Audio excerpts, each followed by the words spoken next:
Selamat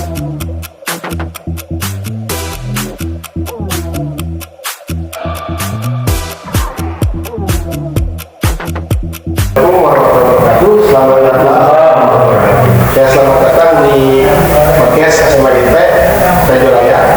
Alhamdulillah hari ini kita kedatangan tamu yang paling istimewa dari Ketua FKKS Forum Komunikasi Kepala Sekolah Swasta Pak ya, sama Bapak Dr. Hadi Agus Rohiman MPD. Nah ini Pak, saya mau ada pertanyaan nih Pak, apa sih Pak yang memotivasi Bapak untuk terjun dalam ke dunia pendidikan? Dalam Pak ya, dalam ya. Oke.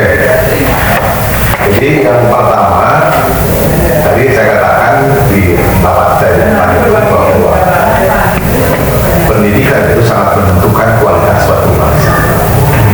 Jadi kalau sebuah bangsa ingin maju, ya benahi pendidikan.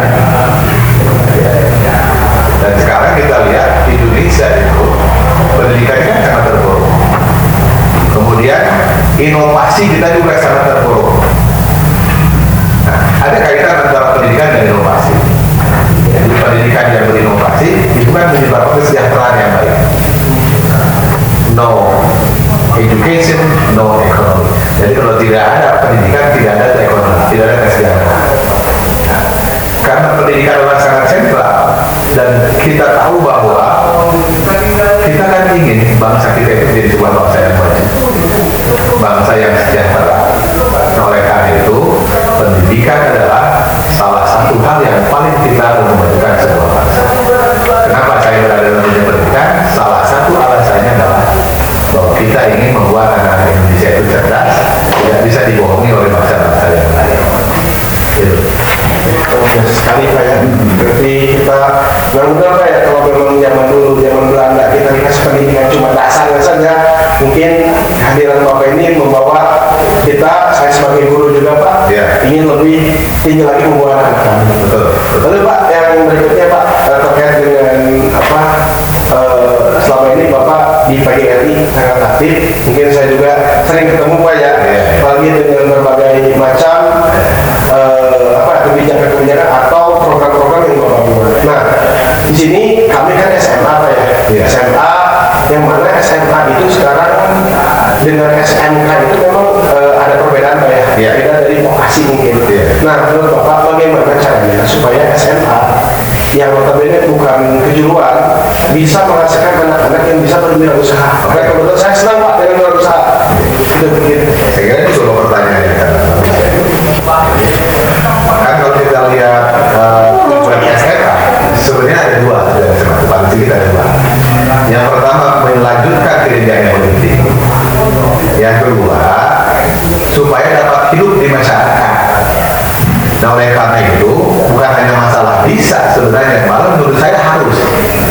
Jadi sekolahnya SMA, tapi kita tetap memberikan bekal untuk hidup kepada mereka.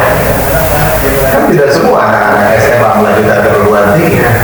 Yang menjadi masalah adalah tidak melanjutkan ke perguruan tinggi dan mereka tidak siap untuk hidup di masyarakat karena tidak punya bekal.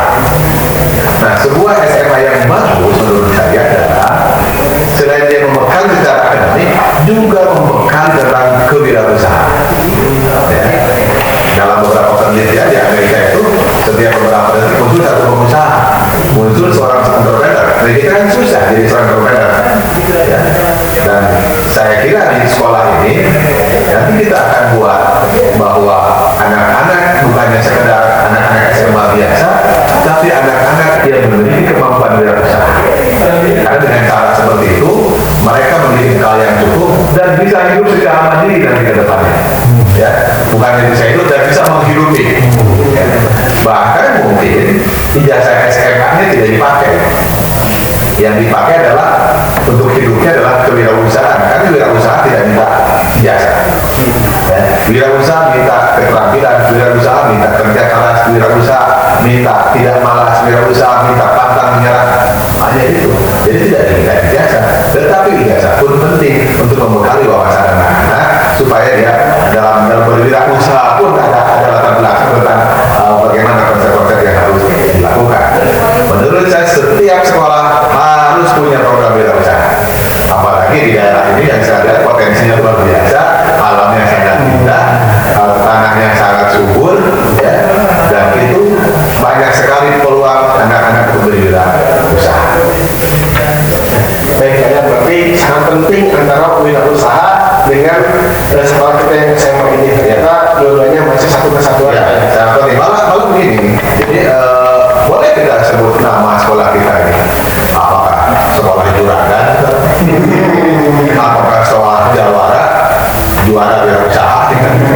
Ya.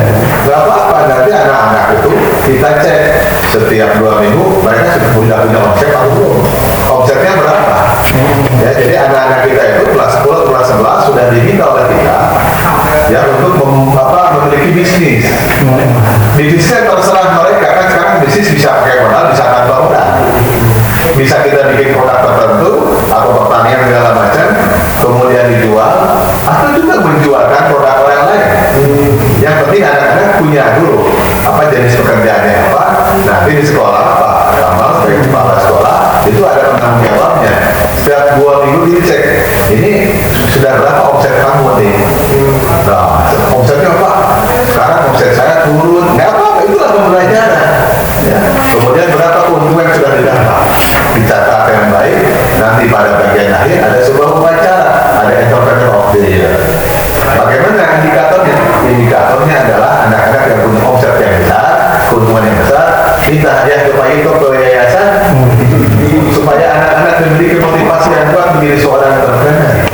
Dan insya Allah kita sebagai guru akan melihat sesuatu yang di luar dugaan kita, beserta anak-anak kita bisa memiliki sebuah kecerdasan usaha yang tanpa kita duga-duga sebelumnya. Baik Pak ya, mungkin perlu saya terangkan ini. Alhamdulillah Pak, kita sudah punya unit produksi Pak di sini dari kelas 10. Di kelas 11 kita pertanian Pak, pertanian untuk anak laki-laki, unit bisnis untuk anak perempuan Pak. Kita sudah berjalan Pak, sudah berjalan sudah saya jalankan. Kebetulan memang saya tidak izin dulu ke Pak Haji Pak. Itu mah natural aja Pak. Inisiatif, alhamdulillah berjalan. Terus Pak Pak, menghadapi perkembangan zaman yang benar-benar ini kan kita dihadapkan dengan abad 21 itu Pak ya. Menuju menjabat abad 21. Nah, ini kan kita generasi Z, generasi Alpha. Nah, ini menurut Bapak kondisi saat ini pendidikan di Penjolaya terutama itu bagaimana? Ya, saya baru sekarang masuk Penjolaya, jadi belum bisa memberikan pendapat. Cuma begini tadi, bahwa pendidikan itu harus menciptakan manusia yang berdaya. Jadi pendidikan itu harus menciptakan anak yang memiliki manfaat di bumi ini. Jadi kalau saya ambil sebuah ilustrasi,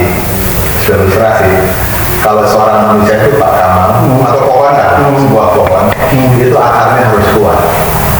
Ini mau generasi apapun ya, mau generasi alfa, generasi bumi-bumian atau generasi kolonial, apa saja itu berlaku ya. Jadi akarnya itu harus kuat. Akar itu apa? Akar itu adalah karakter dan agama. Jadi kalau kita ingin menciptakan sebuah pendidikan yang bagus, maka perkuat akarnya, perkuat akhlak, akhlakul karimahnya, perkuat agamanya, perkuat karakternya. Dari situ, kalau akarnya kuat, maka batang akan tumbuh dengan baik. Batang itu apa? Batang itu adalah bakat dan minat anak-anak. Jadi bakat dan minat itu adalah bakat yang didasari oleh sehingga bakatnya tidak akan kemana-mana, bakatnya tidak akan melenceng pada hal yang jelek. Dia akan lurus, kemudian dia hal yang baik. Nah, kemudian rantingnya itu adalah pengetahuan. Jadi ilmu pengetahuan itu yang diajarkan kepada anak-anak, ada matematika, ada fisika, ada kimia, biologi, bahasa Indonesia. Nah itu rantingnya, yang menopang bakat dan minat tadi, yang sesuai dengan bakat dan minat. Nah, kemudian ada cabang-cabangnya. Cabangnya itu harus ada punya dua. Yang pertama adalah literasi, yang kedua keterampilan. Itu harus punya dua. Literasi itu apa? Literasi itu keterbukaan wawasan. Jadi sekarang berdasarkan literasi. Ada literasi digital, literasi pendidikan, literasi finansial, macam-macam. Ya. Kemudian yang kedua adalah keterampilan. Keterampilan ini maksud apa? Keterampilan abad 21 ya, yang disebut dengan 4C. Kreativitas, kolaborasi, komunikasi, ya, sama satu lagi adalah critical thinking. Nah itu harus muncul dalam kegiatan pembelajaran anak-anak, karena mereka yang kita ajari adalah anak-anak generasi sekarang. Ujungnya apa? Tujuan akhir dari sebuah pendidikan adalah manusia yang bermanfaat. Khairun nas anfa'uhum linnas. Barulah kita sebagai pendidik berhasil. Baik Pak, pertanyaan terakhir begini Pak ya. Kayak tadi Bapak bahas tentang efek literasi sebagainya, karena memang berdasarkan penelitian PISA Pak ya, kita mendengar itu hanya 10%. minat baca mereka tinggi Pak, tetapi gaya bacanya yang kurang. Nah ini mungkin pesan inspiratif apa yang bisa Bapak berikan kepada anak-anak kami di sini supaya bisa membaca itu gaya bacanya lebih tinggi dibanding sebelumnya gitu. Ya, yang pertama harus diyakini bahwa membaca itu adalah suatu yang sangat penting, karena membaca itu jendela dunia. Cuma masalahnya bukan hanya sekedar membaca. Jadi kita harus dilanjutkan membaca efektif. Artinya kita paham apa yang dibaca. Kan sekarang kalau minat bacanya terutama minat baca WA. Tapi kalau membaca buku-buku tertentu, apalagi buku-buku yang lebih berat itu tidak bisa. Oleh karena itu, anak-anak itu harus diajari oleh kita, terutama di sekolah. Bagaimana kecepatan terhadap membaca? Mungkin saja anak-anak tidak tahu manfaatnya. Kan boleh jadi begitu, anak-anak tidak tahu manfaat membaca, tidak akan mau membaca. Tetapi kalau tahu manfaat membaca, dia mungkin akan kerajinan membaca. Di awalnya mungkin anak-anak boleh membaca buku apa saja, ya, yang bermanfaat supaya dia mau membaca. Nah setelah itu, yang paling mudah sebenarnya adalah anak-anak itu ditugaskan oleh sekolah, ditugaskan oleh guru untuk membaca. Lebih baik dipaksa pintar daripada sukarela tidak pintar, atau sukarela tidak bodoh, tidak apa-apain. Tapi kalau dipaksa oleh sekolah, nah kamu harus baca buku 1 bulan 1 kali ya, 1 bulan 1 buku. Nanti buat portofolionya 1 tahun 12 buku. Buku apa yang mesti dibaca? Boleh kita ada buku pengetahuan diri, buku motivasi, buku agama, buku entrepreneur, ya. Nah itu sekolah yang membimbing mereka, karena kesadaran membacanya belum muncul. Kalau belum muncul bagaimana? Harus dimunculkan. Siapa yang memunculkan? Sekolah. Ya.